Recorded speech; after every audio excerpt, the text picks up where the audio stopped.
എടാ ഞാൻ പറയുന്നത് നീ ഒന്ന് കേക്ക്. ആ എന്നാ പറ. അന്ന് എനിക്കൊരു കാറുണ്ടായിരുന്നു.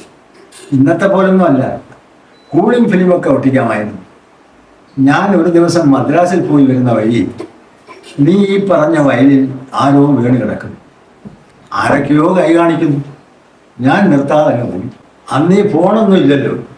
ഞാൻ നേരെ ബാറിലോട്ട് പോയി 2 പെഗൊക്കെ അടിച്ചിട്ട് വീട്ടിലേക്ക് വന്നു. വീടെന്ന് പറഞ്ഞാൽ ഈ വീട് ഞാൻ വന്നപ്പോൾ നമ്മുടെ റെജി ഇല്ലേ, ആ പന്തിടാൻ പോകുന്നവൻ, അവനും കുറെ നാട്ടുകാരും ഒക്കെ വീട്ടിലുണ്ടായിരുന്നു. എനിക്ക് അന്നേരെ ഈ കാര്യം മനസ്സിലായി.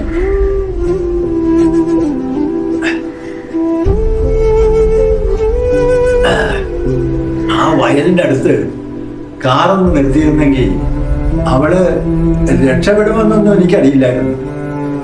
പക്ഷേ മരിക്കുന്നതിന് മുമ്പ് എനിക്ക് അവളെ ഒന്നുകൂടി കാണാനും. എന്നിട്ട് നേരെ ഞാനങ്ങ് അകത്തേക്ക് പോയി. ഇവിടെ എവിടെയോ ആണ് അവളെ കിടത്തിയിരുന്നത്. ഞാൻ അവളെ കെട്ടിപ്പിടിച്ചങ്ങ് കരഞ്ഞു. ജീവനുണ്ടായിരുന്നെങ്കിൽ അവളും എന്നെ കെട്ടിപ്പിടിച്ചേ. അന്നാമിച്ചിട്ടുള്ള കാര്യമല്ലേ പാപ്പ നിങ്ങളിപ്പോ പറഞ്ഞേ? വിഷമം മനസ്സിൽ വെച്ചിട്ടാണോ പാപ്പ നിങ്ങള്